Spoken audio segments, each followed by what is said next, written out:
Hi guys, today I will talk about organization and structure and how these relate to global strategy. The picture that you see is one of the hotels of the Tata Group, and when I think about this topic, I think about a former student I had in a master's program who got a job with the Tata Group in the international division called Tata International. So a lot of these large companies, corporations, have a number of divisions, and eventually when you get a job for these companies, you need to fit somewhere within this organization and its structure. So this lecture will talk a little bit about the long-standing debate on strategy and structure and fit between the two.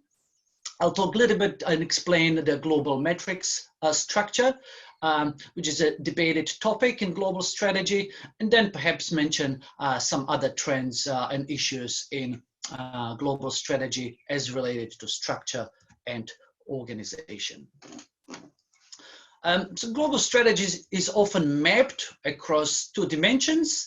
To what degree your industry or your firm is responding to pressures for local responsiveness, how adaptable and responsive it is to cross-country differences or cross-regional differences. And on the other axis, there's pressures for cost reductions. How important it is to aggregate various countries, various product lines into global product divisions, perhaps. So these two dimensions of strategy are quite well known, and they can be mapped to appropriate organizational structures according to this strategy structure fit proposition. So say my student who was working in an international division of a large corporation would be kind of pigeonholed according to this logic to the home replication strategy for companies that have not yet perhaps penetrated global markets to the extent that they would set up either geographic area structure, which is linked to the localization strategy, where you want to have quite responsive teams in say Asia Pacific or in Latin America, and divisions that are called Latin America division or Asia Pacific division. So you would have the geographic area structure. That's not the case with the international division, where you would have divisions named by, say, product groups, but you would have one division that is responsible for selling to international customers. Not considering that much the particular localization to, say, I don't know, Hungarian or Cambodian market. When we move up, we see the global standardization strategy and the matching organizational structure called global product division structure. So this is about aggregating product lines into product divisions and not having much of a regional focus or regional organization, say for Europe, Middle East, and Africa. And the global metrics tries to match those kind of to an equal extent, and also matches what Butler and Ghoshal call the transnational strategy. So some examples, Fletcher Building is a major New Zealand-based construction company with some international operations, but they are still largely kind of New Zealand-Australian company. So they have not established divisions for the United States, for Europe, for Asia Pacific. Definitely this is not a regional area structure. They do have some international operations. Some of the companies such as Laminex, Formiga, the roof tile business, in the past they actually recently sold those, but they were operating under the international division. So that was kind of linking to the previous slide, perhaps, of having the international division and home replication strategy. If you look at some other companies, I'll give you examples from the country where I live, from New Zealand. So Fonterra used to have divisions that were quite akin to the regional area structure, a division for Latin America, for Asia, and Middle East and Africa, and for Australia and New Zealand. And then they had kind of more global product division called standard and premium ingredients. So you see that often it's hard to pigeonhole organizations exactly into one of the boxes. We don't have pure regional divisions here. We do have some regional divisions and some kind of more global product division style. Okay, so often while we have the 4 boxes here, we are somewhere in the middle in real organizations. And organizations change. So Fonterra, for example, moved away from the more localized and locally responsive strategy to more kind of globally aggregated, integrated, and established key divisions of ingredients, which they had, and the consumer and food service business, and international farming with a focus on China. So they kind of moved away from what you see here as a more regional, widespread focus on particular regions in the world, including Latin America and Asia, Africa, and Middle East. They kind of aggregated that into one division called international farming. The metric structure, somewhat confusing to some, and actually there's a lot of research showing that organizations have started to move away from that, but not everywhere. Some countries are quite fine with it, and some companies, in particular, say, German multinationals, are often operating under this structure.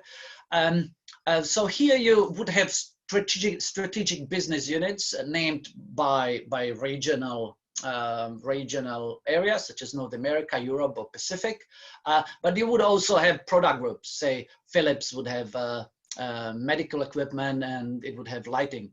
And the dots here in this grid are particular operating companies. So you could be working for the German subsidiary of Philips that would be under the European strategic business unit, and it would be under medical equipment. And often individual people would report to two senior officials from particular divisions. Nestle, often given as an example of the metric structure. This is just kind of the key people in the organization and which divisions or strategic business units they had. So we see that, for example, Patrice Bula is heading the division for marketing, sales, and Nespresso. So Nespresso is a key product there. They're not really thinking of it as something that would have to be different in particular regions. On the other hand, they still have the heads for, say, Europe, Middle East, North Africa, perhaps relevant to some of the other Nestle's products, which need to be more adapted to market needs. And they've got the Asia, Oceania, and Sub-Saharan Africa division. And sometimes, again, as with the metric structure, the individual working somewhere in Africa might be responsible both to the head of Nespresso if he's selling espresso machines there, or if he's selling, I don't know, Kit Kats or some other products that might have been localized to the African market. He would be responsible, say, to Marcos Settembre here, who's heading Europe, Middle East, and North Africa. Since Sub-Saharan Africa actually is headed by another person.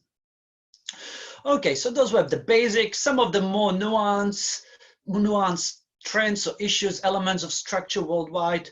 So some organizations have what's called centers of excellence, which are responsible for particular area. Say, I don't know, we talk about Nestle. They could have perhaps a center of excellence for coffee and cocoa-based ingredients and how they could be used in different types of products. It kind of could be, it's more kind of R&D related. Some subsidiaries in the global structure have mandates to create competence and say do R&D, others don't. Some of the other new trends are things such as global account structure. Say Flextronics is working with some of the key multinationals such as Microsoft, or I don't know, perhaps Huawei. They would have an account structure that's based on the clients rather than regions or product groups. And service and consulting companies such as IBM have solutions-based structures. So say they would have particular types of solutions for cities, and the division would be based on solutions, not on necessarily the areas or product groups. It would be about the types of solutions. I'll end up with the one interesting trend about companies moving their headquarters. So one of the trends was that some of the emerging market companies have been moving their headquarters to developed countries, say South African companies to London, or Chinese companies to the US. More recent trend is actually that some of the companies from developed countries are considering potentially having kind of dual headquarters in developed and key emerging markets such as India or China. So I'll leave you with this question, say whether HSBC should move the headquarters from London back to Hong Kong, or perhaps to other city outside of their current home base. That's one of the big decisions that companies make. So that's it for today, and I hope you enjoyed this talk.